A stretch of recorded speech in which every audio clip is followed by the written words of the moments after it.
फिर से तीसरी बार नरेंद्र मोदी की बन गई। और मुझे कोई टोन में समझ नहीं आया रूबिका जी, मैं तो नहीं समझ पा रहा हूं कि टोन में कहां गड़बड़ हुई। लोकसभा राज्यसभा की कार्रवाई हमसे बहुत ज्यादा सतीश जी ने देखी, खूब आनंद होता है, एक दूसरे में क्या यस, क्या टिप्पणी क्या क्या आनंद लिया जाता है। आज नहीं, मैं कोई कह रही विषय हूँ, नहीं बस था। आनंद का खाली ये माहौल और वातावरण ये होना सिर्फ जो चाहिए। है, ये सुनिए। सिर्फ चूंकि लगातार विपक्ष ये कर रहा था, कल वीरेंद्र धनखड़ जी सिंह जी यहाँ नाराज पर हुए हैं, कि आप चेयर का अपमान कर रहे हैं, वो खुद एक उसको इन्होंने सांसद पलटने है की कोशिश समाजवादी की। पार्टी से। इनफैक्ट वो वहाँ सदन में मौजूद भी रहते हैं। हम तीनों चारों इतना नहीं वहाँ की कार्रवाई को ऐसे आंखों से देख पाते हो, लेकिन वीरेंद्र जी तो देखते ही हैं। वीरेंद्र जी, मुद्दा घूम फिर कर इसी बात पे आ रहा है कि आप लोग नरेंद्र मोदी की सरकार को जितना कमजोर हो सके करें, और विपक्ष का काम है, हमें समझ में आता है, लेकिन मुद्दा तो स्ट्रांग हो ना।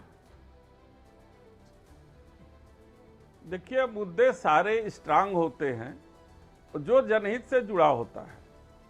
जहां तक अभी त्रिपाठी जी ने कहा कि वक्फ बिल पे जो है क्यों जो है ये एक हो गए, तो मेरा यह कहना है कि जो वक्फ बिल लाया गया है तो उसे सीधे पास करा दिया जाना चाहिए। क्यों जेपीसी में भेज दिया गया? उसको सीधे पटल पे रखना चाहिए और जो है कि सदन में पास कराने के लिए प्रस्ताव देना चाहिए था। दूध का दूध, पानी का पानी हो जाता। ये सब केवल वक्फ की प्रॉपर्टी को कब्जा करने के लिए, अपने कुछ लोगों को देने के लिए ये सारी प्रक्रिया जो है सरकार की चल रही है। और कुछ लोग हैं जो सरकार के समर्थन में बात करते हैं। मैं उनके बैकग्राउंड में नहीं जाना चाहता, लेकिन सदन के अंदर जो मैं देख रहा हूं, जिस तरीके से चाहे वो लोकसभा के अध्यक्ष जी हो, चाहे वो राज्यसभा के अध्यक्ष जी हो, और राज्यसभा के अध्यक्ष जी ने जब बुद्धिहीन करने का प्रयास किया, जब वो नॉनसेंस कहते हैं, तो कहीं न कहीं कभी न कभी किसी न किसी सदस्य को इस बात को बुरा लग जाता है कि नहीं, हम इस तरीके से हमको इंगित करके जो बोला जाता है, वो शब्द ठीक नहीं है। और यही बात जया बच्चन जी ने कही कि हमें ये चीज पसंद नहीं आई है। जो है कि हर सदस्य जब अगर कोई गलती करता है पसंद आए ना आए समझ में आता है, लेकिन पूरा विपक्ष जो है सभापति के खिलाफ अविश्वास प्रस्ताव ले आएगा सिर्फ इसलिए क्योंकि जया बच्चन को ये बात पसंद नहीं आई।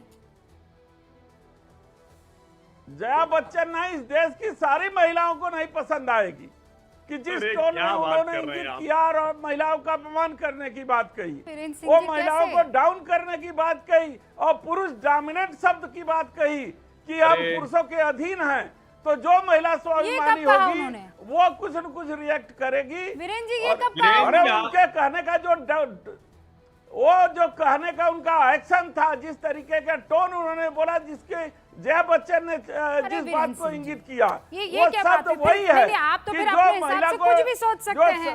ये पुरुष को डोमिनेट करने की बात कहे, महिला को जो डाउन करने की बात प्रधान, ये सारी बातें तो हुई किया। नहीं है, ये आपने मन ही में विचार कर लिया और आप लोगों ने ये सोच लिया कि ऐसा हुआ है और इसीलिए अब हमें अविश्वास प्रस्ताव लाना है। आप जया बच्चन जी की बात सुनिए, आप जया बच्चन की बात सुनिए और वहां पे जो उनके क्लिप हैं, जया बच्चन की बात मैंने सिर्फ संसद के बाहर ही नहीं सुनी, संसद के अंदर ही नहीं सुनी, बाकी दूसरे प्लेटफॉर्म पर भी जया बच्चन जी को मैं सुनती आई हूँ। ऐसा नहीं है कि पहली दफा हो रहा है। दूसरे की बात मैं नहीं कर रहा हूँ, जो सदन में ही सर, मैं अभी तक नहीं समझ पाई हूँ। मैं खुद एक महिला हूँ, नाम मेरा रूबिका लियाकत है। अगर सतीश के सिंह साहब मुझे रूबिका लियाकत पुकारते हैं तो मैं उसे नापसंद कैसे कर सकती हूँ? बस मेरी एक छोटी सी यही बात है। आपने कहा नहीं, उन्होंने बताया कि पुरुष के अधीन रहेंगी महिलाएं।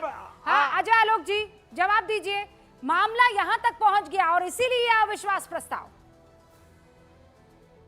ये सब कोई मामला नहीं है, ये सब कोई मामला नहीं है, सब फर्जी खेल चल रहा है। सारा मामला नैरेटिव सेट करने का है, विमर्श सेट करने का है। चुन चुन के संवैधानिक संस्थाओं पे और संवैधानिक पदों पे बैठे हुए लोगों को टारगेट किया जा रहा है। एक देश में मैसेज देना चाहते हैं कि एक अव्यवस्था फैल रही है।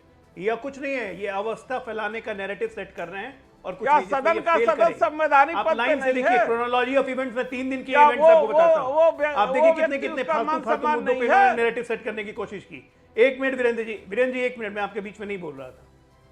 विनेश फोगाट जब सिल्वर पदक जीत गई, कंफर्म हो गया, तो कहा गया बीजेपी के मुंह पे तमाचा पड़ा, नरेंद्र मोदी के मुंह पे तमाचा पड़ा। अगले दिन डिस्क्वालीफाई हो गई तो कहा गया कि सरकार की गलती है, षड्यंत्र है। संसद में कहा गया कि सरकार खिलाड़ियों की सुविधा का ख्याल नहीं रखती है। जब सारा कितना ख्याल रखा गया है सुविधाओं के बारे में मनसुख मंडाविया ने बताया, तो कहा कि सरकार खिलाड़ियों के पैसे का हिसाब क्यों दे रही है, मंत्री को खर्चा कितना होता है उसका हिसाब क्यों नहीं देती है। ये सब नेगेटिव नैरेटिव। न्यायपालिका बिकी हुई है, किसने कहा? इन लोगों ने। सेना प्रमुख गली के गुंडा हैं, किसने कहा? राहुल गांधी ने। ये एक नेगेटिव नैरेटिव सेट करने की कोशिश की जा रही है कि जिसमें सारे संवैधानिक संस्थाओं को, संवैधानिक उच्च पद पर बैठे हुए लोगों को, उनको निशाना बनाओ, उनका मजाक उड़ाओ, संसद मत चलने दो, देश में एक मैसेज फैले अव्यवस्था है, नरेंद्र मोदी के कारण अव्यवस्था है। कोई कहता है बांग्लादेश के कारण भारत में ही बांग्लादेश रिपीट हो जाएगा। हिंदू का नरसंहार करने में भी इनको कोई चिंता नहीं है, बांग्लादेश यहां पे रिपीट हो जाएगा। मणिशंकर यार कुछ कहते हैं पॉसिबिलिटी है, यहां पे चुनाव, लोगों के मन में आ रहा है कि यहाँ के चुनाव गड़बड़ हो रहे हैं, पॉसिबिलिटी है। ये टोटल विमर्श का खेल है रूबिका जी। ये जो विमर्श सेट करना चाहते हैं, और ये इतने मूर्ख हैं, ये इतने मूर्ख हैं कि इनको मुद्दा भी नहीं आता, पाल लगेंगे। अरे 15 लाख की बात तो दूर हो गई, 15 लाख की जगह 15वें साल राज करने जा रहे हैं। 15 लाख का यही कमाल है वीरेंद्र जी। तीसरी बार मुख्यमंत्री नरेंद्र मोदी प्रधानमंत्री बने देश की, पूरा विश्व रिकॉग्नाइज कर रहा है। आपके हाय हाय करने से कुछ नहीं होने वाला है। अरे हम भी रिकॉग्नाइज कर रहे हैं, आप भी कर रहे हैं। कुछ कंस्ट्रक्टिव काम कीजिए संसद में, देख रहा हूं कुछ कंस्ट्रक्टिव काम कीजिए। बाय द वे एक बात और, सतीश के सिंह जी ने कहा, एक मिनट, सतीश के सिंह जी ने कहा कि वो अपने आप को डायरेक्टर है। वो डायरेक्टर नहीं है, he is not one among equal, जो जया बच्चन कह रही थी, he is one among equals. No, Vice President and Chairman of the House is not one among equal. Chairman is the unchallenged authority. Unchallenged authority होते हैं House के। जरा नियमावली निकाल के सतीश के सिंह जी पढ़ लीजिए उसको। Unchallenged authority होते हैं, उनको पूरा हक देता है संविधान, उनको पूरा अधिकार है कि हाउस कैसे चले, इसलिए वो डायरेक्टर हैं। जानता हूं, वो डायरेक्टर हैं, थोड़ा पढ़ के आया कीजिए। बहुत ज्यादा पढ़े का ज्ञान देते हैं, जो आप पढ़ के आया कीजिए। वरिष्ठ इतना जो पढ़ा रहे हैं ना, लेकिन नैरेटिव सेट करने मत बैठिए। और आप भाजपा के प्रवक्ता हो गए, इसलिए बहुत पढ़े लिखे हो गए, ऐसा है नहीं। चलाना है अरे क्या बोलने की जरूरत है कि मैं डायरेक्टर हूँ? चलाना है। अरे वो सभा के अध्यक्ष हैं, सदन में आंख मार के आसन पे है, क्या इस तरह से सेटअप की जरूरत है? ये जरूरत नहीं। धनखड़ साहब के बारे में आपसे बुलाया जाए। अरे आपके मुख्यमंत्री तो कहते हैं कि महिलाओं को कुछ आता ही नहीं है। आपके मुख्यमंत्री और धनखड़ साहब क्या है भाई? 10 तो पार्टी बदल चुके हैं, अभी आसन पे हैं, उनको आचरण करना चाहिए एक सभापति के माहौल। किसी सुनो नहीं, आसन का सम्मान होता है या नहीं होता? कोई सम्मान कैसे नहीं होगा?